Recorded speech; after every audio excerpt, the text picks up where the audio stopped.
Hello everyone, we are doing EVS 2 of Standard 4. This is lesson number 9.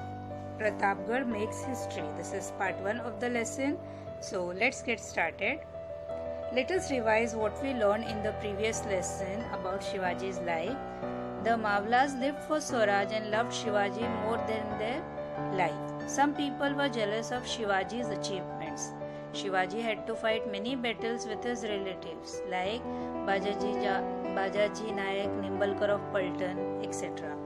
Shivaji conquered Jawali. The strong Rairi fort became a part of Swaraj and was renamed Raigarh. Shivaji built a new fort on Bhorpia hill and named it as Pratapgarh. So we learned up till now, till this. Now let's see further. The court of Adil Shah at Bijapur was passing anxious days due to the growing exploits or achievements of Shivaji. The Sultan summoned all his Sardars to court to take stock of the situation.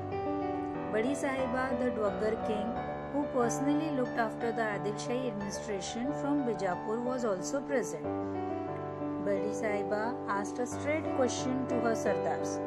Tell me, who's willing to march against Shivaji and put an end to his rebellion? The court became silent. Everybody sat quietly in his place and started looking at the next person.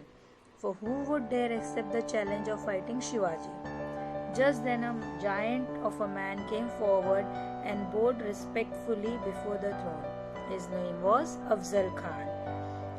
The Khan accepted the challenge and said, Shivaji, who's Shivaji? I shall arrest him and bring him here, or if that is not possible, I shall bring his dead body. Afzal Khan was one of the mighty Sardars at the court of Bijapur. His physical prowess and strength were unbelievable. He could bend a crowbar with his bare hands. The court was highly pleased. Everybody thought that it was the end of Shivaji and that he would be brought to Bijapur either alive or dead. Afzal Khan left Bijapur in great pomp. He was accompanied by a huge army fully equipped for battle. He was previously the Subedar of Vai for 12 years and knew the country well. He marched on Maharashtra full of pride and confident of success. At this time, Shivaji was at Rajgarh. He got the news of Afzal Khan's movement. He immediately saw that his Swaraj was in danger, but he did not lose courage. Shivaji's kingdom was very small in comparison, and so was his army. His only hope was in some strategic move that would take the Khan by surprise. In consultation with Jijabai and with her blessings, Shivaji Maharaj shifted his headquarters from Rajgarh to Pratapgarh. When the Khan learned that Shivaji had moved to Pratapgarh, he became very angry. He was aware of the difficulties in conquering Pratapgarh. The Khan initiated many moves in the hope of bringing Shivaji down to the plains. He attacked the holy cities of Pandharpur and Tuljapur. He harassed the people. But Shivaji proved too clever for him. He refused to leave Pratapgarh. Then the Khan changed his tactics. He sent a message to Shivaji, You are like a son to me. Come and see me. Return our forts and I shall see that Adil Shah makes you a Sardar at his court. Shivaji quickly saw through the Khan's offer. He decided somehow to persuade the Khan to come up to the fort. In reply to the Khan's message, he said, Khan Sahib, I am guilty of having captured your forts. I must have your promise of pardon for this. Please come and meet me at the foothills of Pratapgarh. I am really afraid of coming down to the plains to meet you. This reply of Shivaji pleased Afzal Khan. So he agreed to Shivaji's proposal. The Machi on Pratapgarh was chosen as the meeting place. A date and time was fixed. It was agreed that each one would be accompanied by a servant and followed by 10 bodyguards at a distance. A special road was constructed for the convenience of the Khan and a big shamiana put up for the meeting. Every move of Shivaji was marked by great caution. Many of his advisors tried to dissuade him from meeting the Khan. The Khan's word could not be trusted.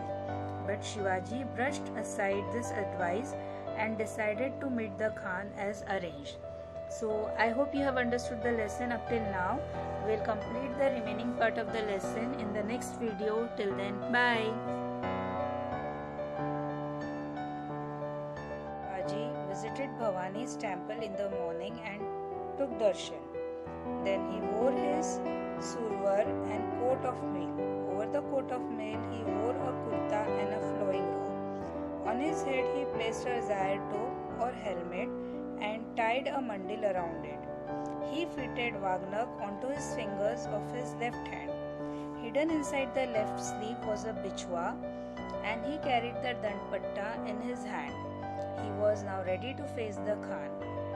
All the sardars were waiting outside. Shivaji said to his sardars, "Friends, each one of you must carry out the duties assigned to you.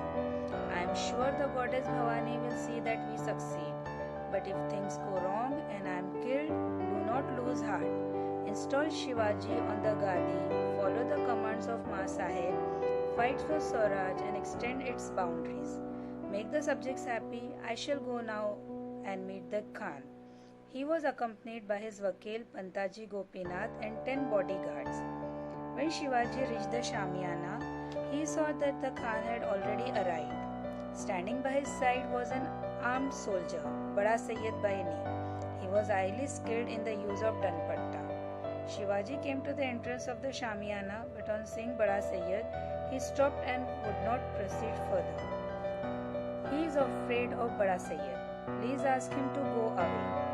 Bada Sayyid moved away and Shivaji stepped in. The Khan got up and said, "Come Shivaji Raje, let us embrace each other as a mark of our friendship." Shivaji Maharaj cautiously took a step forward and the Khan took him in his embrace. Compared to the giant Khan, Shivaji was short. He reached only as far as the Khan's chest. At the same moment, the Khan held Shivaji's neck in his iron grip and stabbed him on the side with his dagger.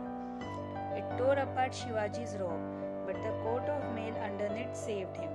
Shivaji, knowing that the Khan was trying to kill him, quickly thrust the Wagnak in the Khan's stomach.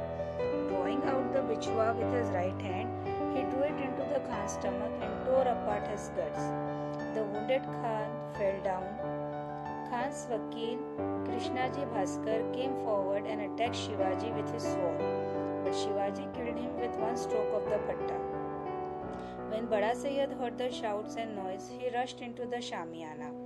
As he was about to strike Shivaji, Jivaji Mahala came between them and killed Bada Sayyid with one stroke. Because of Jiva, Shiva was saved. Became a common saying afterwards. Sambhaji Kauji displayed great bravery in this conflict. Thus with drum, Shivaji went up to the fort. The gun boomed and gave the signal. On the instant, Shivaji's troops came out of their hiding and attacked the Khan's army. The Khan's army was completely unprepared for the attack and was caught in a difficult terrain. They could not even run away to save their lives. The Maratha troops chased them in hot pursuit and destroyed the whole of the Khan's powerful army. Fazal Khan, Afzal Khan's son, who escaped with great difficulty, reached Bijapur. His account of the distress campaign spread gloom over the whole of Bijapur. Shivaji thus humbled the most powerful Sardar of the Bijapur court. His fame spread everywhere. So I hope you have understood the lesson. We'll meet again in the next lesson. Till then, bye.